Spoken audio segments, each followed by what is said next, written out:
আসসালামু আলাইকুম। আমি নাজমা আক্তার মিলামেট থেকে চলে আসছি আপনাদের মাঝে। আজকে আমি কাঁচকলা রান্নার রেসিপি করে দেখাবো। তো কাঁচকলার তরকারি রান্না করার জন্য আমার যা যা লাগবে, আমি এখানে দুটা কাঁচকলা নিয়েছি। তো দুটো কাঁচকলাকে আমি খোসা ছাড়িয়ে নিয়েছি এবং হালকা সিদ্ধ করে নিয়েছি। সিদ্ধ করে আমি পানিটা ফেলে দিয়েছি, তাহলে রান্নার পর আর কালারটা নষ্ট হয় না তরকারির। তো আমি এখানে নিয়েছি ৩ টুকরা কাতলা মাছ, বড় সাইজের এটা। আর এখানে নিয়েছি ১ চা চামচ মরিচ গুঁড়া, আধা চা চামচ জিরা গুঁড়া, আধা চা চামচ লবণ, এখানে নিয়েছি আধা চা চামচ হলুদ গুঁড়া, এখানে নিয়েছি ছোট আকারের দুটো পেঁয়াজ, এখানে নিয়েছি আমি ধনেপাতা, কাঁচামরিচ মাঝখান দিয়ে ফালি করে নিয়েছি। তো এখন এই কাঁচকলাগুলোকে আমি কিছু হলুদ এবং লবণ দিয়ে মেখে রাখবো এবং সামান্য কিছু গুঁড়া মরিচ দিয়ে এটাকে আমি মাখিয়ে নিব।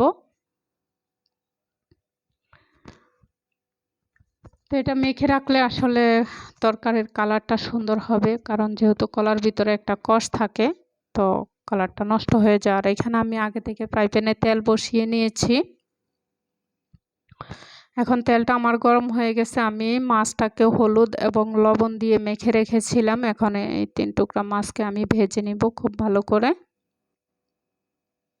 তো আমার মাছটা ভাজা হয়ে গেছে, এখন এটাকে আমি তুলে ফেলবো। এই অবশিষ্ট যে তেলগুলো ছিল, এই তেলের মধ্যে আমি পেঁয়াজ কুচিগুলো দিয়ে দিচ্ছি।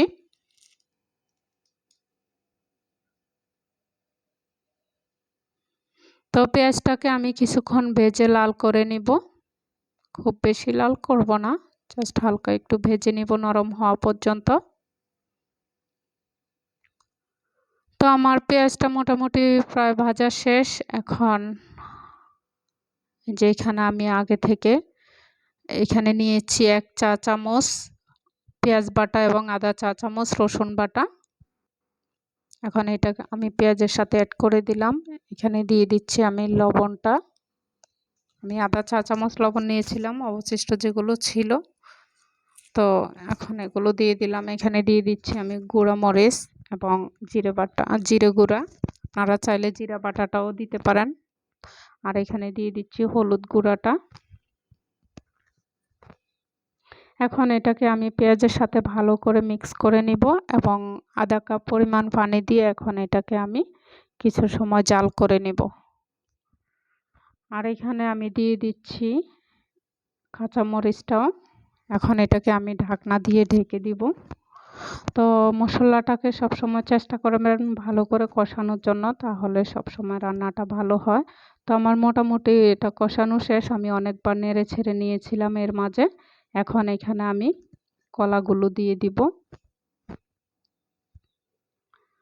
এই যে হলুদ এবং লবণ গুঁড়া মরিচ দিয়ে মেখে রাখা কলাগুলো আমি এখানে দিয়ে দিচ্ছি। তো এটা মশলার সাথে আমি ভালো করে অ্যাড করে নিচ্ছি। এখন এটাকে কিছু সময় আমি কষিয়ে নেব। তো আমার কষানো প্রায় শেষ হয়ে গেছে।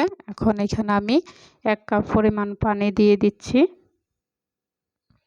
এখন ভালো করে এটাকে নেড়ে ছেড়ে আমি আবার প্রায় ১০ মিনিটের মতো এটাকে রান্না করব। ঢাকনা দিয়ে ঢেকে দিচ্ছি।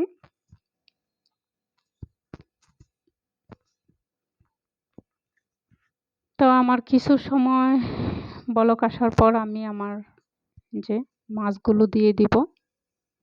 মাছগুলো দিয়ে আমি এটাকে আরও কিছু সময় রান্না করব।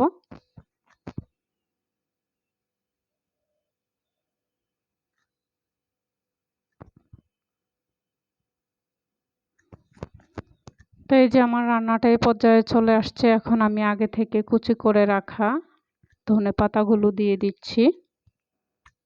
আমি আরও ৫ মিনিট রান্না করব। তো এই যে দেখুন আমার রান্নাটা আজকে প্রায় শেষ। এখন এখানে আমি গরম ভাতের সাথে এটা পরিবেশন করব। আপনারাও এভাবে আমার মতো রান্না করে খেয়ে দেখতে পারেন। তো যদি আমাকে ভালো লাগে অবশ্যই আমার চ্যানেলটা সাবস্ক্রাইব করবেন আর আমাকে লাইক করবেন, কমেন্ট করবেন। এভাবে রান্না করে খেয়ে জানাবেন কেমন হলো। তো আপনারা ভালো থাকুন, সুস্থ থাকুন। আপনাদের সাথে দেখা হবে অন্য কোনো রেসিপিতে। সে পর্যন্ত সবাই সুস্থ থাকুন। আসসালামু আলাইকুম। আল্লাহ হাফেজ।